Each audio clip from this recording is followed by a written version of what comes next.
अस्सलाम वालेकुम। I hope आप सभी लोग ठीक होंगे। पीएम ट्रिपल एस में लास्ट ईयर तक क्या होता था कि जब मतलब सिलेक्शन होती थी, डॉक्यूमेंट स्टूडेंट अपलोड करता था, कॉलेज के पास जाते थे, वेरिफिकेशन होता था और उसके बाद स्टूडेंट को फिर से पोर्टल ओपन होता था ज्वाइनिंग रिपोर्ट अपलोड करने के लिए। ज्वाइनिंग रिपोर्ट अपलोड होता था, उसके बाद एआईसीटी के पास जाता था और डीबीटी ओपन हो जाता था।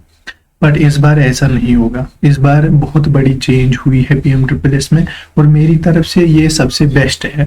इसलिए बेस्ट है क्योंकि इससे बहुत सारे बच्चों का कैरियर जो है वरना खराब हो जाता था।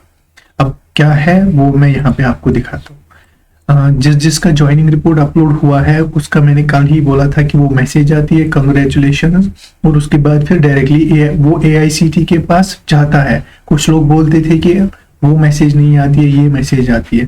मैं आपको समझाना चाहता हूँ, आप लोग फ्रेशर हो, उतना पता नहीं है आप लोगों को। वो मैसेज आती है, उसके बाद एआईसीटी के पास जाता है और वो वेरीफाई करता है, ठीक है।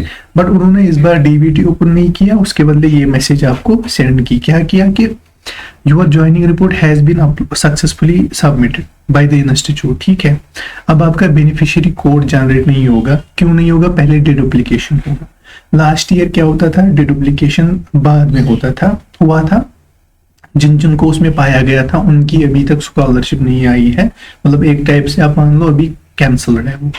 तो इस बार अब मगर उनको शायद हो सकता है उनकी रिलीज कर दी जाएगी, क्योंकि उस वक्त उतना पता नहीं था, गलती हुई थी, तो उसके बारे में वो चल रहा है। बट इस बार ऐसा नहीं होगा। जिनको डिडुप्लीकेशन में पाया जाएगा डायरेक्टली उनकी सीट कैंसिल कर दी जाएगी, उनको बाहर कर दिया जाएगा पीएम ट्रिपल एस से। तो डिडुप्लीकेशन स्टार्ट हो चुका है। Your beneficiary code will be created after deduplication. Beneficiary code का मतलब होता है जब डीबीटी ओपन होता है आपको ऊपर आ रहा होगा कि अभी नोटिफिकेशन में, शायद अब तो नहीं आ रहा होगा, वहां पे आता था आपको कि your DBT application is new, ठीक। तो वहां पे आपको आएगा। अब उसके बाद फिर जो है वो कोड जनरेट होता है जब एआईसीटी वेरीफाई करता है। तो अब आपकी सबसे पहले डिडुप्लीकेशन होगी, तब तक डीबीटी ओपन नहीं होगा। जब डिडुप्लीकेशन खत्म हो जाएगी, जिसको उसमें पाया जाएगा उसको बाहर कर दिया जाएगा और जिसको नहीं पाया जाएगा उसको डीबीटी ओपन कर दिया जाएगा। डिडुप्लीकेशन क्या है वो ऑलरेडी आपको पता है कि एक से ज्यादा स्कॉलरशिप नहीं लेनी है। मतलब हो सकता है किसी ने एनएसपी के लिए भी अप्लाई किया हो और यहाँ से पीएम ट्रिपल एस के लिए भी, तो वो उसको हम डिडुप्लीकेशन बोलते हैं। और यहाँ पे लिखा भी हुआ है कि duplication exercise with NSP National Scholarship Portal. Please make sure that your bank account is seeded with your Aadhaar and your Aadhaar number is active. एक तो आपका आधार नंबर एक्टिव होना चाहिए और वो बैंक के साथ लिंक्ड होना चाहिए। अभी अगर नहीं था ना तो तब भी आपका डीबीटी ओपन नहीं होगा जब तक आप वो लिंक नहीं करोगे।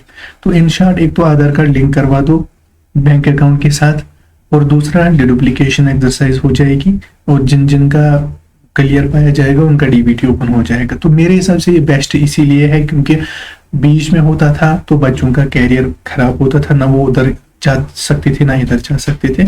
अभी पहले ही हुआ है तो पहले ही क्लियर हो जाएगा सब कुछ, ठीक है। अब आप लोग बोलेंगे सर मैंने 12th में किया, 11th में किया, 10th में किया, पता नहीं कब किया। तो जब भी किया होगा वो मुझे नहीं पता है एआईसीटी कैसे चलाएगा इस सिस्टम को। ये तो आपका डीबीटी ओपन होते ही क्लियर हो जाएगा, ठीक है। तो आप वेट कर लो और देखते हैं क्या हो जाएगा, ठीक। Thank you so much.